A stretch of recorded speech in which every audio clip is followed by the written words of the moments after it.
আজকের এই ভিডিওতে আমি তোমাদের সঙ্গে লাইভ কিভাবে তোমরা ওয়েস্ট বেঙ্গল পঞ্চায়েত রিক্রুটমেন্টে সম্পূর্ণ ফর্ম ফিল আপ করবে এবং সবগুলো পোস্টের জন্যই আবেদন করতে পারবে স্টেপ বাই স্টেপ তোমাদের নির্ভুল একদম সম্পূর্ণ পদ্ধতি আজকের এই ভিডিওতে শেয়ার করব। কাজেই ভিডিওটি অত্যন্ত মন দিয়ে দেখবে এবং তোমরা চাইলে মোবাইল থেকেও এই কাজটি করে নিতে পারবে। তো চলো মূল ভিডিওটি শুরু করা যাক। তো সর্বপ্রথম তোমাদের কি করতে হবে, তোমাদের গুগল ক্রোম ব্রাউজারে চলে যেতে হবে। তো গুগল ক্রোম ব্রাউজারে যখন চলে যাবে তখন তোমাদের ব্রাউজারে এখানে টাইপ করতে হবে wbprms.in, এই অফিসিয়াল পোর্টালে তোমাদের চলে আসতে হবে। তো এই অফিসিয়াল পোর্টালটির লিঙ্ক ভিডিও ডেসক্রিপশনে দেওয়া থাকবে, চাইলে সেখান থেকেও তোমরা সরাসরি এখানে আসতে পারো। তো এখানে স্কিপ করে দেবে, স্কিপ করে দেওয়ার পর এখানে তোমরা এই ধরনের ইন্টারফেসটা দেখতে পারবে। তো এখানে আসার পর এখানে নতুন কিছু অ্যাড হয়েছে, এখানে দেখতে পাচ্ছ সিলেক্ট পোস্ট। তো সিলেক্ট পোস্ট, তুমি কোন পোস্টের জন্য আবেদন করতে চাইছো সেই পোস্টটা তোমার এখান থেকে কিন্তু চুজ করে দিতে হবে। তো এখানে দেখতে পাচ্ছ অনেক পোস্টের নাম কিন্তু শো হচ্ছে, assistant cashier, block information officer, clerk, data entry operator. তো এখানে তোমরা যে কোনো একটা ক্লিক করে দেবে। তো কি কি যোগ্যতা লাগবে সেটা কিন্তু তোমাকে দেখিয়ে দেবে। যেহেতু আমাদের রেজিস্ট্রেশন থেকে শুরু করে ফর্ম ফিল আপ দেখাবো, তাই সর্বপ্রথম এখানে আসার পর ওপরে একটি মানুষের মতো সিম্বল, এই সিম্বলটাতে তোমরা ক্লিক করবে। এখানে ক্লিক করার সঙ্গে সঙ্গে দুটো অপশন এখানে ওপেন হবে। এখানে নিচের যে অপশনটা শো করবে রেজিস্টার নাও, এই রেজিস্টার নাও অপশনটিতে ক্লিক করবে। ক্লিক করার সঙ্গে সঙ্গে এই ধরনের ইন্টারফেস তোমাদের এখানে শো করাবে। তো এখানে কি বলে দিয়েছে, তোমার ইমেল আইডি, মোবাইল নম্বর, তোমার নামের ফার্স্ট নেম, মিডিল নেম এবং লাস্ট নেম, তার সঙ্গে ডেট অফ বার্থ এবং জেন্ডার। এগুলো তুমি যদি একবার রেজিস্ট্রেশন করে নাও তাহলে কিন্তু তুমি আর চেঞ্জ করতে পারবে না। অতএব খুবই ভালোভাবে তোমাদের কিন্তু ফর্ম ফিল আপ করতে হবে। তো এই ভিডিওটি ফলো করলে আশা করি তোমাদের কোনো রকম প্রবলেম হবে না। তো এখানে ক্লোজ করে দেবে। ক্লোজ করে দেওয়ার পর এই ইন্টারফেসটা তোমাদের সামনে ওপেন হবে। এখানে সর্বপ্রথম তোমাদের যে ভ্যালিড মোবাইল নম্বর, সেই মোবাইল নম্বরটা এন্টার করবে এবং এখানে ইমেল আইডিটি এন্টার করে দেবে। এরপর এখানে নিচে তোমার যে নামের ফার্স্ট নেম সেটা লিখে দেবে, এরপর মিডিল নেম তোমার থাকলে দিয়ে দেবে। এরপর এখানে লাস্ট নেমে চলে আসবে এবং লাস্ট নেম তোমার এন্টার করবে, তোমার ডেট অফ বার্থ এখান থেকে এন্টার করে দেবে এবং তোমার এখান থেকে জেন্ডারটা চুজ করে দেবে, মেল নাকি ফিমেল সেটা চুজ করে দেবে। এখানে চুজ করার পর নিচে দুটি অপশন দেখতে পারবে, পাসওয়ার্ড এবং কনফার্ম পাসওয়ার্ড। তো তুমি এখানে অনেকেরই প্রবলেম হয় পাসওয়ার্ড ক্রিয়েট করতে। তো কিভাবে পাসওয়ার্ড ক্রিয়েট করবে, সাপোজ তোমার নাম হচ্ছে অজয়, তাহলে অজয় লিখে তোমার নাম লিখে @123 এইরকম তোমরা একটা সাপোজ পাসওয়ার্ড কিন্তু দিয়ে দিতে পারো। এটা আমি তোমাদেরকে প্রেফার করব, তাহলে পাসওয়ার্ডে তোমাদের প্রবলেম হবে না। এরপর এইখানে যে কোডগুলো দেখতে পাচ্ছ সেই কোডগুলো হুবাহু তোমাকে এই যে বাক্সটা আছে এই বাক্সে তোমাকে ফিল করতে হবে এবং ফিল করার পর নিচে একটি অপশন দেখতে পারবে সেন্ড ওটিপি, এই সেন্ড ওটিপি বাটনে তোমরা প্রেস করবে। যখন ওটিপি সাকসেসফুলি সাবমিটেড হয়ে যাবে আবার তোমাদের এখানে লগ ইন পেজে চলে আসবে। এখানে তোমার যে মোবাইল নম্বরটা এন্টার করেছিলে সেই সেম মোবাইল নম্বরটা লিখবে এবং যে পাসওয়ার্ডটা তোমরা এখানে ক্রিয়েট করলে সেই পাসওয়ার্ডটা ক্রিয়েট করে এখানে রিমেম্বার করলে তোমার কিন্তু পাসওয়ার্ড সবসময় কিন্তু সেভ থাকবে। এরপর এখানে নিচে যে ওটিপি বা সংখ্যাগুলো দেখতে পাচ্ছ এখানে কিন্তু তোমাকে ফিল করে এখানে লগ ইন বাটনে প্রেস করতে হবে। তো আমি লাইভ তোমাদের সামনে লগ ইন করে সম্পূর্ণ ডিটেলসে দেখাচ্ছি। সাকসেসফুলি লগ ইন হওয়ার পর তোমাদের সামনে তোমার এই ডেটাবেসটা এখানে ওপেন হবে। এখানে তুমি প্রত্যেকটা বিষয় তোমার দেখতে পারবে, তোমার রেজিস্ট্রেশন নম্বর, মোবাইল নম্বর এবং ইমেল আইডি। এখানে একটি ডান দিকে অপশন দেখতে পারবে, এডিট প্রোফাইলের একটি অপশন পেয়ে যাবে। এই এডিট প্রোফাইলে ক্লিক করবে। ক্লিক করার পর তোমাদের সামনে নিচে এখানে ইমেজ এবং সিগনেচার আপলোডের অপশন চলে আসবে। এখানে তোমাকে কি বলেছে, এখানে 30 থেকে 80 কেবির মধ্যে তোমাকে ফটো আপলোড করতে হবে, যেটা জেপিজি বা পিএনজি ফাইল হতে হবে এবং সেটা ডাইমেনশন হবে 160 থেকে 213। তো তোমরা যারা ফটো বানাতে পারো না অবশ্যই ভিডিও ডেসক্রিপশনে একটি লিঙ্ক দিয়ে থাকবে, সেই ভিডিওটি তোমরা কিন্তু দেখে নিতে পারো। তো এখানে তোমার কিন্তু ফটোটি এখান থেকে আপলোড প্রোফাইল অপশনে ক্লিক করে আপলোড করে দিতে হবে এবং সিগনেচারের জন্য কত কেবি বলেছে, সিগনেচারের জন্য 5 কেবি থেকে 50 কেবি বলেছে, জেপিজি বা পিএনজি ফাইল হতে হবে এবং আপলোড সিগনেচার অপশনে ক্লিক করে তোমরা কিন্তু তোমাদের সিগনেচারগুলো আপলোড করে দেবে। তো ক্লিক করার সঙ্গে সঙ্গে এই ইন্টারফেসটা আসবে। তো এখানে আসার পর চুজ ফাইল অপশনটিতে ক্লিক করবে। তার নিচেই অনেকগুলো অপশন এখানে শো করবে, general information, communication, social information, identity card. তো প্রত্যেকটি ডিটেলস ইন ডিটেলসে তোমাদের লাইভ দেখাবো কিভাবে তোমরা এগুলো সম্পূর্ণ ফিল আপ করবে। জেনারেল ইনফরমেশনে ক্লিক করার সঙ্গে সঙ্গে সঙ্গে তোমাদের সামনে এই যে ইন্টারফেস আছে সেটা এখানে শো করবে। এখানে প্রত্যেকটি বিষয়ের জেনারেল ইনফরমেশনের এখানে তোমার কিন্তু অটোমেটিক ফিল করা থাকবে। এরপর চলে আসবে কমিউনিকেশন অপশনটিতে এবং কমিউনিকেশনে ক্লিক করার পর তোমার এখানে কিন্তু শো করবে তোমার মোবাইল এবং ইমেল আইডি। এরপর বেসিক ইনফরমেশনে ক্লিক করবে। তো বেসিক ইনফরমেশনের এখানে তুমি কিন্তু চেঞ্জ করতে পারবে। তো চেঞ্জ করার জন্য এখানে যে কলম বাটনটি আছে এখানে প্রেস করবে। এখানে তোমার রিজিয়নটা চুজ করবে, হিন্দু নাকি মুসলিম, এবং তোমার সোশ্যাল ক্যাটাগরি চুজ করবে, এসসি এসটি নাকি জেনারেল নাকি ওবিসি। তো এরপর এখানে সেভ অপশনটিতে ক্লিক করবে। তো এখানে ক্লিক করার পর নিচে আইডেন্টিটি কার্ড বলে অপশন পাবে, এখানে ক্লিক করবে। অর্থাৎ তুমি কোন আইডি কার্ড এখানে দিতে চাও সেটা দেওয়ার জন্য এখানে পেন্সিল অপশনে ক্লিক করবে এবং তুমি আই কার্ড, ভোটার কার্ড, স্কুলের যে আইডি, ড্রাইভিং লাইসেন্স, তুমি সমস্ত কিছুই এখানে কিন্তু দিয়ে দিতে পারো। এবং এখানে দেওয়ার পর তোমার এখানে আইডি কার্ড নাম্বার সেটা এখানে এন্টার করতে হবে। তো এইভাবে তুমি সমস্ত কিছু দিয়ে দেবে। এরপর তোমার ফ্যামিলি ইনফরমেশন এখানে অপশন পেয়ে যাবে। তো এখানে ক্লিক করবে। তো ফ্যামিলি ইনফরমেশনের এখানে তোমার পেন্সিল বাটনটিতে ক্লিক করবে। ক্লিক করার পর এখানে প্রথমত তোমার এখানে যে গার্জিয়ান নেম বা ফাদার নেম সেটা লিখবে, তোমার মায়ের নাম এন্টার করবে এবং এগুলো ক্যাপিটাল লেটারে তুমি কিন্তু লিখে দেবে এবং স্পাউস নেম এখানে তোমাকে ফাঁকা রাখলেই চলবে, তোমার কোনো কিছু এন্টার করতে হবে না। এরপর এখানে চলে যাবে পার্মানেন্ট অ্যাড্রেস অপশনে এবং এখানে ওপরে একটি কলম বাটন বা এখানে পেন্সিল আইকন দেখতে পারবে, এখানে ক্লিক করবে। এখানে ক্লিক করার পর তোমার যে অ্যাড্রেস সেই ফুল অ্যাড্রেসটা এখানে লিখে দেবে।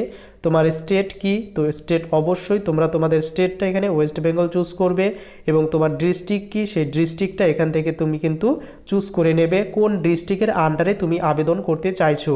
এরপর তোমার পুলিশ স্টেশন চুজ করে নেবে এবং এখানে তোমার পোস্ট অফিস আছে সেই পোস্ট অফিস এখান থেকে কিন্তু চুজ করবে এবং তোমার যে ভিলেজ বা সিটি সেটা এখানে এন্টার করবে এবং নিয়ারেস্ট যে রেলওয়ে স্টেশন আছে সেগুলো কিন্তু এখান থেকে চুজ করে নেবে এবং নিচে চলে যাবে। তোমার এখানে শো করবে তোমার পোস্টাল কোড। তো পোস্টাল কোড না মিললে তুমি অবশ্যই এখান থেকে তোমার পোস্ট অফিসের কোড নম্বরটা এন্টার করবে এবং ব্লক, কর্পোরেশন, মিউনিসিপ্যালিটি, তো অবশ্যই তোমার এখানে ব্লকটা চুজ করে দিতে হবে কোন ব্লকের আন্ডারে তুমি রয়েছো। এরপর অ্যাড্রেসগুলি সমস্ত ফিল করার পর নিচে সেভ বাটনটিতে ক্লিক করে চলে আসবে এবং এখানে তোমার সম্পূর্ণ কিন্তু ইন ডিটেলস এখানে কিন্তু তোমার অ্যাড্রেস শো করবে। চাইলে তুমি আবার পেন্সিল আইকনে ক্লিক করে সেটা আবারকে রেকটিফাই করে নিতে পারো। এরপর চলে আসবো তোমরা হচ্ছে কমিউনিকেশন অ্যাড্রেস হিসাবে, তো অর্থাৎ তোমাদের অ্যাড্রেস কমিউনিকেশন অ্যাড্রেস সেম নাকি আলাদা সেটা চুজ করার জন্য এখান থেকে পেন্সিল আইকনে ক্লিক করে আগের অ্যাড্রেস এবং বর্তমান অ্যাড্রেস তোমার যদি সেম হয়ে থাকে উপরে একটি অপশন পেয়ে যাবে সেম অ্যাজ অ্যাড্রেস, তো এখানে ক্লিক করবে। আর যদি সেম না হয়ে থাকে এখানে তোমাকে ক্লিক করতে হবে না, তোমাকে আবার ম্যানুয়ালি সমস্ত কিছু আবার ফিল করতে হবে বর্তমানে তুমি কোথায় থাকো। তো এগুলো তোমরা বেসিক্যালি ফিল করে নেবে এবং সেভ অপশনটি পাবে, এই সেভ অপশনে প্রেস করে নেবে। তো এখানে সেভ অপশনে প্রেস করার পর নিচে চলে আসবে। এখানে তোমার ইন ডিটেলসে তোমার যে এডুকেশনাল ডিটেলস সেটা কিন্তু চাইবে। তো প্রথমত আমরা ক্লাস 8 লেভেলের এক্সাম সেটা এখানে আমি 8 লেভেলের এক্সামটা সেটা এখান থেকে আমি কিন্তু আমার এডুকেশনাল কোয়ালিফিকেশন চুজ করে দিচ্ছি। তো ক্লাস 8-এ আমি কোন ক্লাস থেকে ইনস্টিটিউশন থেকে পাস করেছি সেটা এন্টার করে দেব। এরপর ক্লাস স্ট্যান্ডার্ড লেখাই থাকবে এবং স্ট্রিম এখানে কিন্তু থাকবে অপশনটি এখানে, এবং এখানে পাসিং ইয়ার কত সালে আমি ক্লাস 8 পাস করেছি সেটা এখানে লিখব, কত পার্সেন্টেজ আমি পেয়েছি সেই পার্সেন্টেজটা মেনশন করব এবং গ্রেড আমার কি ছিল, এ নাকি বি নাকি সি সেটা অবশ্যই আমাকে এন্টার করে নিচে সাবমিট বাটন আছে বা সেভ অপশন আছে এই সেভে ক্লিক করব। তো এটা এন্টার করার পর এবার ক্লাস 10 লেভেলের যে ডিটেল সেটা কিন্তু আমাকে এন্টার করতে হবে। তো এখানে এন্টার করার পর এখান থেকে তোমার বোর্ড চুজ করতে হবে কোন বোর্ড থেকে তুমি পাস করেছো। যেহেতু আমাদের ওয়েস্ট বেঙ্গল বোর্ড থেকে আমি পাস করেছি তো এখানে অবশ্যই আমাকে এখানে যে অপশনটা দিতে হবে West Bengal board for of secondary education এই অপশনটা ক্লিক করবে। তো ক্লিক করার পর নিচে কত সালে পাস করেছো সেটা এন্টার করবে এবং তোমার পার্সেন্টেজ কত ছিল সেটা এন্টার করবে এবং তোমার গ্রেড এখানে যেহেতু স্টার মার্ক দেওয়া নেই তাই এটা ফিল করলেও চলবে না করলেও চলবে এবং তোমার যেগুলো স্টার মার্ক দেওয়া রয়েছে সেগুলো কিন্তু অবশ্যই তোমাদের ফিল করে এখানে সেভ অপশনে ক্লিক করতে হবে। তো অবশ্যই আমি ফিল করে দেখাচ্ছি। এরপর তোমার যদি ডিপ্লোমা করা থাকে তাহলে এখান থেকে তুমি কিন্তু যে সিভিল ইঞ্জিনিয়ারিং ডিপ্লোমা সেটা এখান থেকে পেন্সিল আইকনে ক্লিক করে নেবে। তো কিভাবে অ্যাড করবে, এখানে ক্লিক করবে, তোমার ইনস্টিটিউশনের নেমটি এখানে লিখে দেবে। এরপর তোমার কোর্স স্ট্যান্ডার্ড, কোন কোর্সে তুমি পাস করেছো, কোন ডিপ্লোমাতে, সেটা অবশ্যই যেহেতু সিভিল ইঞ্জিনিয়ারিং ডিপ্লোমা চাইছে তোমাদের অবশ্যই এখানে মেনশন করে দিতে হবে সিভিল নাকি পলিটিক্যাল নাকি অন্য যে কোনো ইঞ্জিনিয়ারিং। এরপর তোমার পাসিং ইয়ার তোমার কত পার্সেন্টেজ ছিল সেটা এন্টার করে এখানে সেভ বাটনটিতে তোমাকে প্রেস করতে হবে। তো এগুলো এন্টার করার পর নিচে আরও অপশন পাবে, এখানে দেখতে পারবে নিচে ক্লাস 12 লেভেলের এন্ট্রান্স এক্সাম বা তোমার 12 লেভেলের ডিটেলস কিন্তু চাইবে। যেহেতু এখানে অনেকগুলো বা ভেরিয়াস পোস্ট রয়েছে তাই তোমাদের রিকোয়েস্ট করব তোমার যেই যোগ্যতা আছে প্রত্যেকটি যোগ্যতা অনুযায়ী তুমি কিন্তু বর্তমানে ফিল করে রাখবে। এরপর এখানে বোর্ড কি চুজ করবে, তুমি যদি ওয়েস্ট বেঙ্গল বোর্ড থেকে পাশ করে থাকো তাহলে যে নিচের অপশনটা আছে West Bengal board for council higher secondary examination এটা চুজ করবে এবং তুমি কত সালে পাস করেছো এন্টার করবে এবং তোমার পার্সেন্টেজ কত ছিল এটা এখানে মেনশন করে দেবে। তো এখানে মেনশন করে দেওয়ার পর নিচে তোমার যদি গ্র্যাজুয়েশন কমপ্লিট করা থাকে বা তুমি যদি কলেজ কমপ্লিট করে থাকো তাহলে এখানে ক্লিক করবে। এখানে ক্লিক করার পর তোমার এখানে পেন্সিল আইকনে ক্লিক করবে। তো ক্লিক করার পর তুমি কোন ইউনিভার্সিটির আন্ডারে পাস করেছো সেই ইউনিভার্সিটিটার নাম এখানে কিন্তু শো হবে। তো তুমি যেই ইউনিভার্সিটির আন্ডারে কলেজে অ্যাডমিশন নিয়েছো সেই ইউনিভার্সিটির নাম এখানে কিন্তু শো হবে। প্রত্যেকটি ইউনিভার্সিটি তোমার কিন্তু এখানে দিয়ে দিতে হবে এবং তুমি কোন কোর্সে অ্যাডমিশন নিয়েছো, বিএ যদি ইংলিশ হয়ে থাকে অর্থাৎ নর্মাল স্ট্রিম, এরপর যদি বিএ বা বিসিএ বা বিবিএ বিকম যে কোনো কোর্স বা বিকম অনার্স সমস্ত কোর্সের নাম এখানে কিন্তু মেনশন করা রয়েছে। অবশ্যই তোমাদের যে যোগ্যতা বা তুমি যেই কোর্সে করেছো সেটা এখান থেকে এন্টার করবে।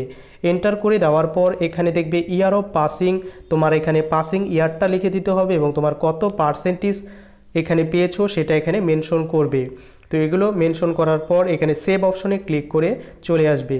এরপর তোমার যদি আরও হাই কোয়ালিফিকেশন বা পিজি বা মাস্টার্স করা থাকে তাহলে এখানে অপশনে ক্লিক করবে এবং এখানে ক্লিক করার পর এই পেন্সিল বাটনটি আছে প্রত্যেকটি সেম পেন্সিল বাটনে ক্লিক করে এই ইন্টারফেসটা ওপেন হবে। কোন ইউনিভার্সিটির আন্ডারে তুমি পড়াশোনা করেছো সেই ইউনিভার্সিটি এবং তার কোর্স নেম এবং কত সালে পাস করেছো এবং পার্সেন্টেজ কত ছিল এগুলো কিন্তু ফিল করা বর্তমানে ম্যান্ডেটরি এবং সেভ বাটনে প্রেস করলেই তোমার কিন্তু যে অ্যাপ্লিকেশন বা তোমার যে রেজিস্ট্রেশন সম্পূর্ণ কিন্তু ডান হয়ে যাবে এবং ওপরে এখানে তোমার যে ফটো আপলোড করার পর তোমার এখানে ফটোটি এখানে শো করবে এবং এখানে অ্যাডিশনাল ইনফরমেশন বলে অপশন পেয়ে যাবে। এই অ্যাডিশনাল ইনফরমেশনে তুমি যদি ক্লিক করো তাহলে একটু ওয়েট করলে এই ধরনের ইন্টারফেস ওপেন হবে। এখানে তোমার যদি এক্স সার্ভিসম্যান হয়ে থাকো তাহলে এখানে এই যে পেন্সিল অপশনে ক্লিক করে তুমি এক্স সার্ভিসম্যানের ডিটেলসটা দিয়ে দেবে। এরপর তোমার যদি ডিসেবিলিটি থাকে তাহলে ডিসেবিলিটির ফর্ম ফিল আপ করবে এখানে ক্লিক করে। এরপর মেরিটোরিয়াস, তুমি যদি স্পোর্টস পারসন হয়ে থাকো তাহলে ক্লিক করবে এবং তোমার যদি অন্য কোনো ল্যাঙ্গুয়েজের নলেজ থেকে থাকে ইংলিশ বা হিন্দি বা নেপালি তাহলে সেটা ফিল করবে এবং তোমার যদি যে কোনো ডিপ্লোমা থেকে থাকে তাহলে এখানে কিন্তু গ্র্যাজুয়েট ডিপ্লোমা সার্টিফিকেট তো প্রত্যেকটি ডিটেলস কিন্তু দিয়ে দেবে, অ্যাডিশনাল হিসাবে এখানে ম্যান্ডেটরি নয়। এরপর এখানে আপলোডের অপশন পেয়ে যাবে। তো আপলোড অপশনে তুমি যদি এখানে ক্লিক করো তাহলে ওয়েট করলেই একটু এই ধরনের ইন্টারফেসটা ওপেন হবে। তো এখানে কি বলেছে তোমার আইডি প্রুফ হিসাবে তুমি যেই আইডি নাম্বারটা দিয়েছো সেই আইডি এখানে আপলোড করতে হবে ইমেজ এবং ক্লাস 10 বা 8 ক্লাসের তোমার সার্টিফিকেট বা ক্লাস তোমার 10-এর অ্যাডমিট কার্ড এখানে আপলোড করতে হবে। আপলোড করার জন্য এই যে দেখতে পাচ্ছ বাটনগুলো এখানে ক্লিক করে দেবে। ক্লিক করার পর তো তুমি কোনটি আপলোড করছো সেটা কিন্তু 200 থেকে 2 MBর মধ্যে হতে হবে, অর্থাৎ সবাই এটি আবেদন করতে পারবে কারণ 2 MB একটা হিউজ এখানে কিন্তু এমবি দিয়েছে। এবং আপলোড করার জন্য আপলোড বা এখানে যে সিম্বলটা দেখতে পাচ্ছ এখানে ক্লিক করে তুমি কিন্তু তোমার আপলোড করে নিতে পারবে তোমার ফাইল থেকে। তো এইভাবে কিন্তু তুমি সমস্ত ডকুমেন্টসগুলি এখানে কেয়ারফুলি ফিল আপ করতে পারবে।